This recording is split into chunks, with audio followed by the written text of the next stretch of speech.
Hello, thank you for interviewing with us. Let's get started. Just tell me who you are and what your name is and what you do here.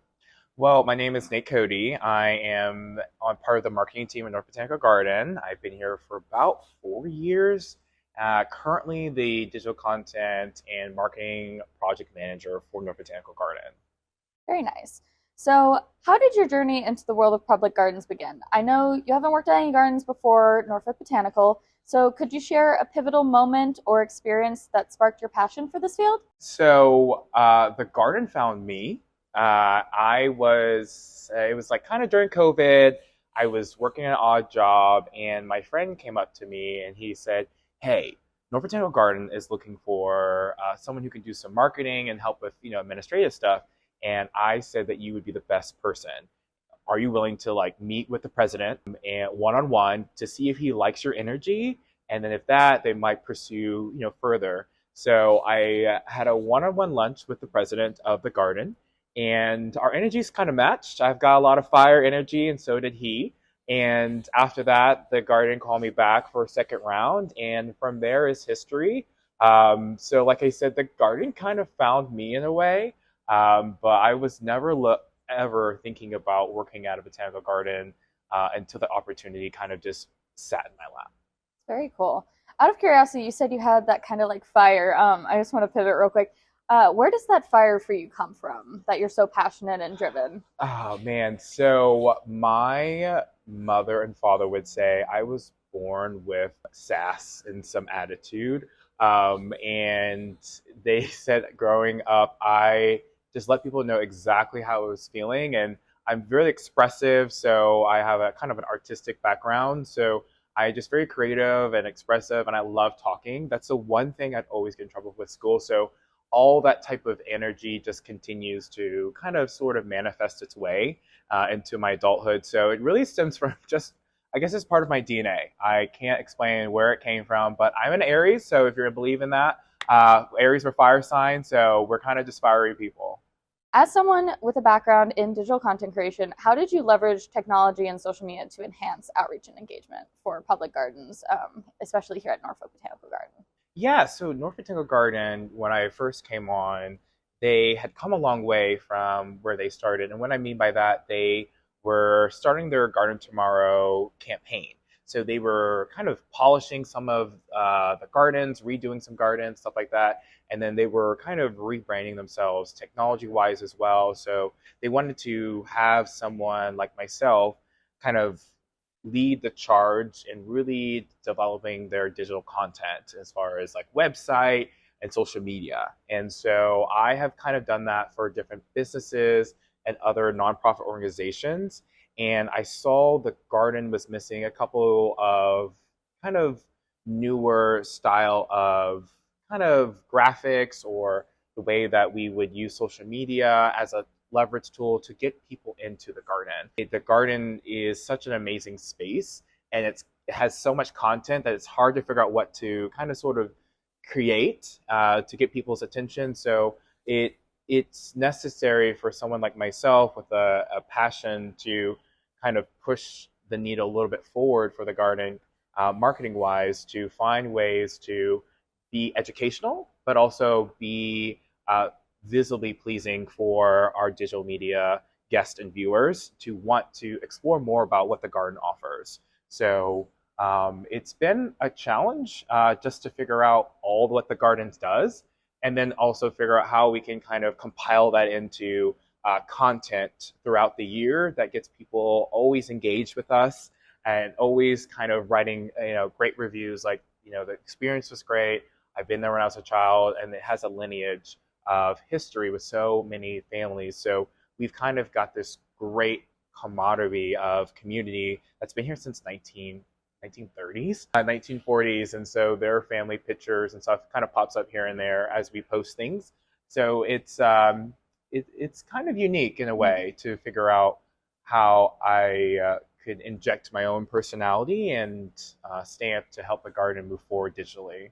Very nice. So I have a question that will lead into my following question after, which is, in your experience, how do you balance conservation efforts with the need to attract and engage diverse audiences? Which strategies have been successful? So that's great. So, predominantly botanical gardens started with being accessible for a certain group, probably non people. I would just say, white people would be the primary group to explore a beautiful landscape. And over the years, it became more of a space for all walks of life. And so the problem I saw was that we needed more diversity as far as people and as far as showing more diverse staff to our audiences, because the garden is open for everyone, but how do we show that? So we kind of sat down and figured out how do we do it in a way that does not tokenize anyone, but celebrates. And that's just across the board, all departments, from weddings to horticulturalists to visitor services.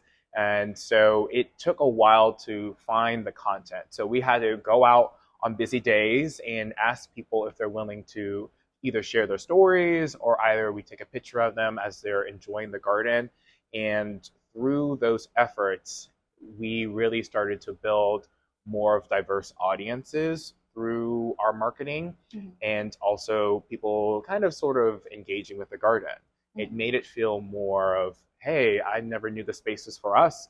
Let's go check it out. And so now today we have broader range of diverse audiences and engagement from people than we've ever before. So I like to say I have a heavy hand in that, but also the staff and other departments too. That's their want, and it's exciting to work in a space that recognizes sort of an issue and making changes to fix it. For sure, that's awesome. I know the garden is very focused on diversity and community. Mm-hmm. And speaking of that, right now we have our diversity gallery going on Yeah. from now through March, which you have helped in that and curated it. Could you describe the concept and inspiration behind the diversity gallery at Norfolk Botanical Garden?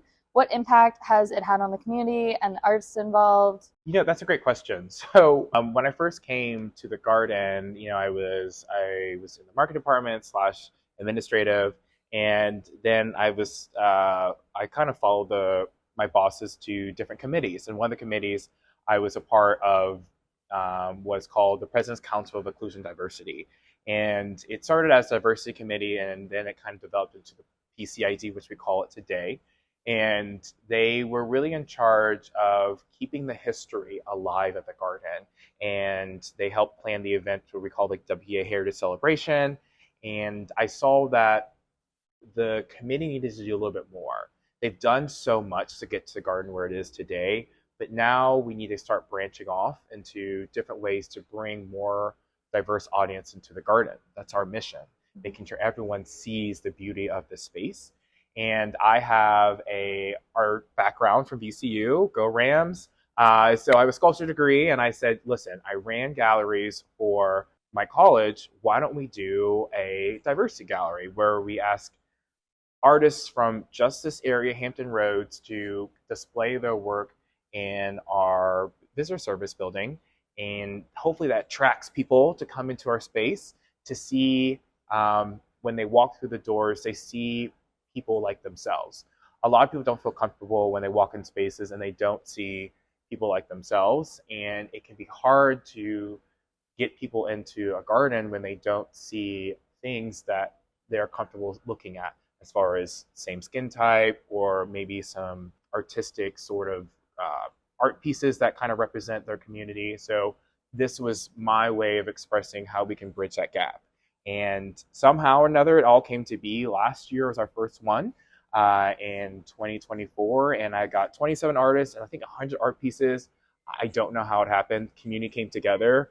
I just asked an artist, and that other artist was like, I believe in you, and it just came together. So it truly is the power of community.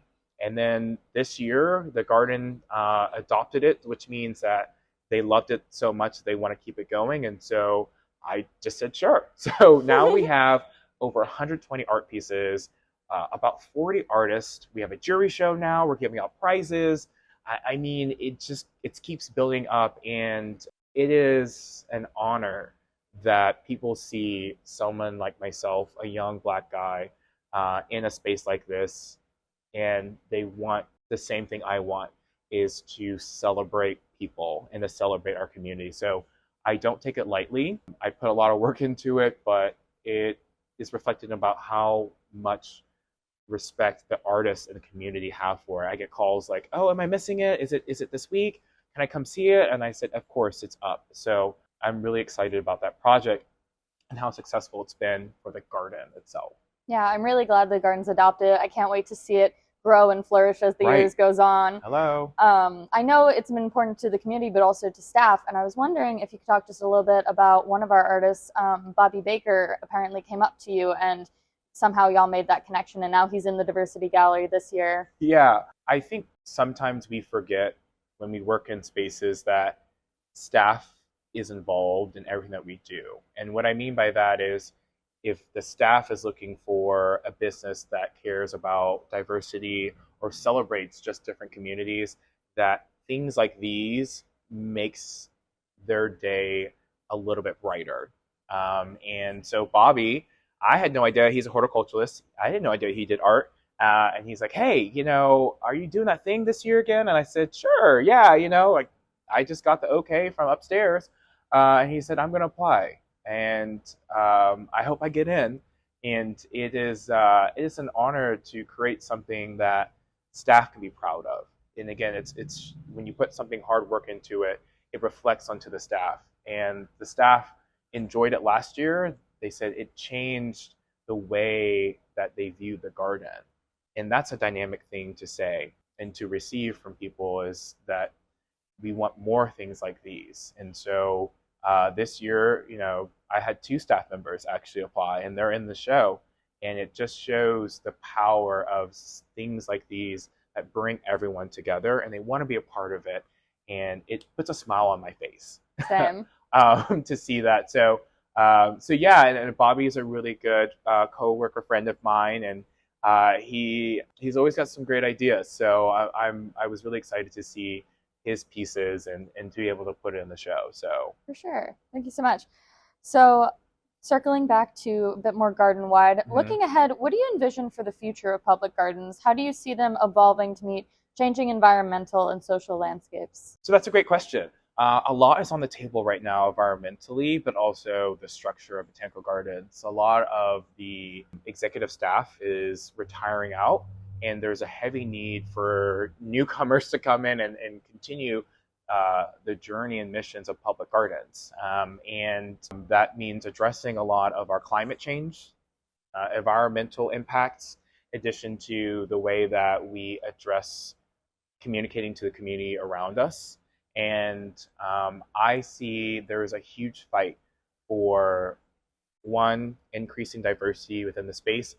Every garden's mission in my heart is that we need to invite everyone to our spaces to see the beauty of nature, so that they go home and they do something different about the way that they live to impact the ecosystem around them. They could pot a plant, they grow tomatoes, who knows what it is, but it's that little something that I know will change the world. And that's, I believe, the mission of any botanical garden.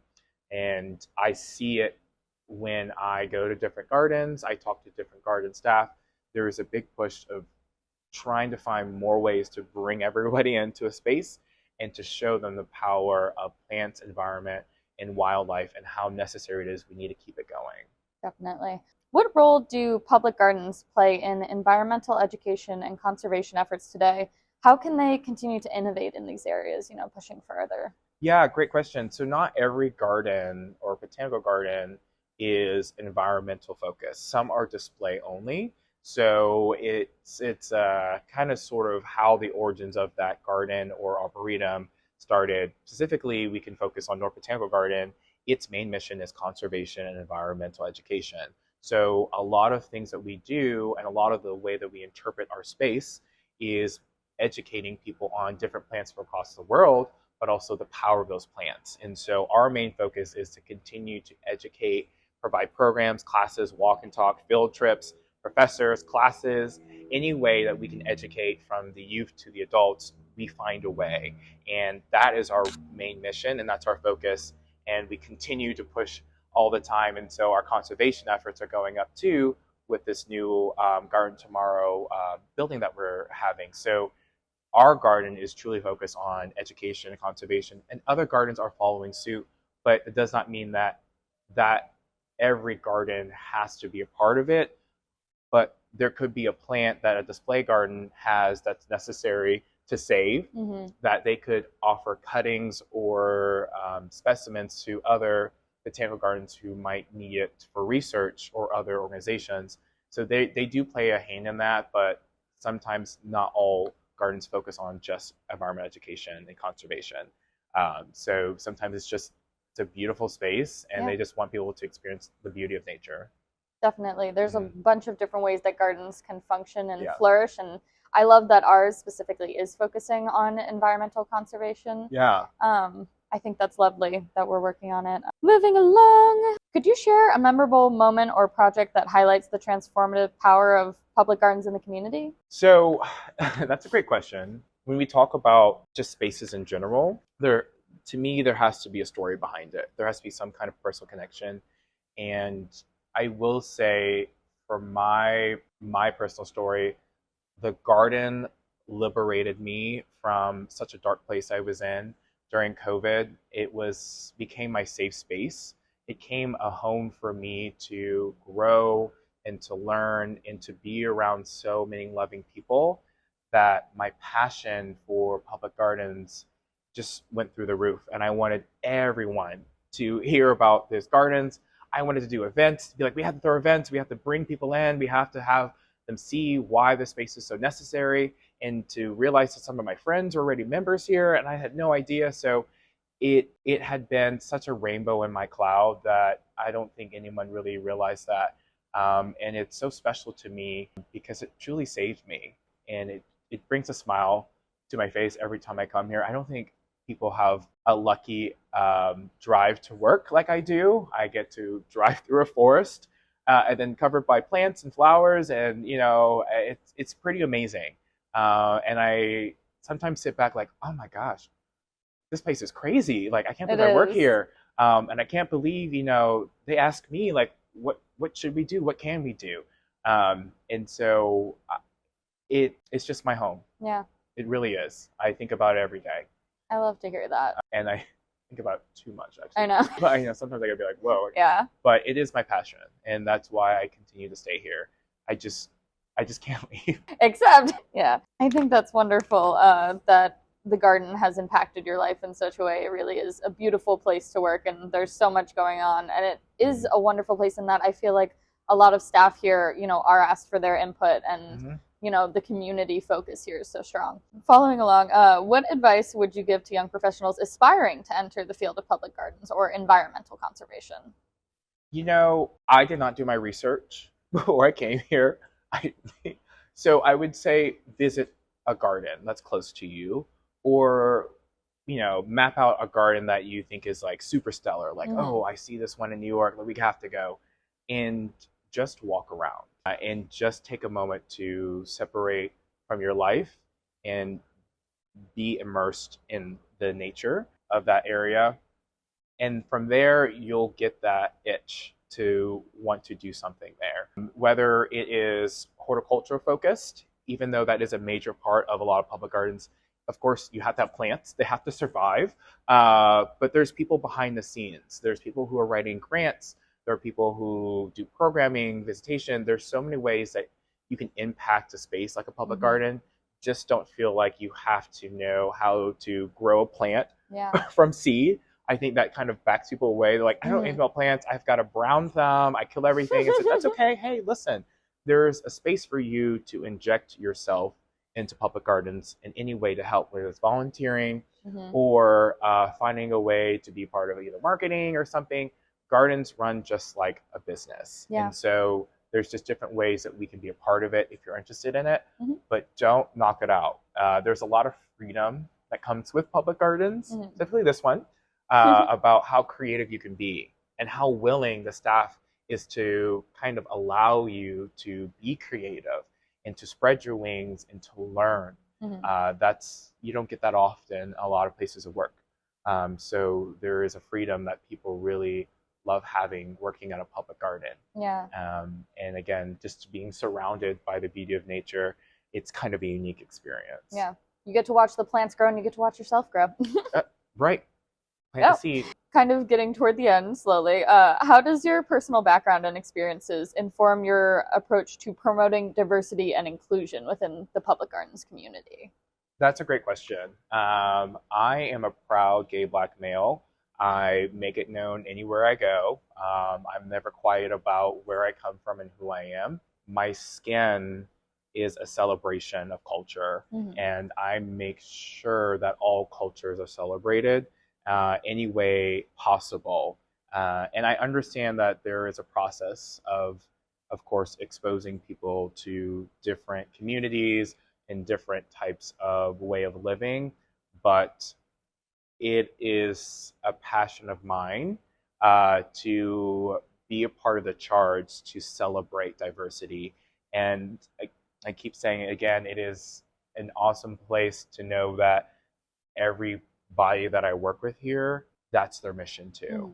No matter who they want more, Yeah. and they want this space to be more so that everyone can come in and everyone feels like this is their space, Mm-hmm. their home, in their garden. So for me, it is being self-assured allows you to make right decisions for a broader community. And for those who are unsure, because it can be a little scary, there's not a lot of diverse staff, Mm-hmm. but knowing that the staff as a whole has a similar mindset eases that kind of, maybe we should think about changing the way we do pictures, or maybe we should change this graphic. It doesn't look like the community that surrounds us.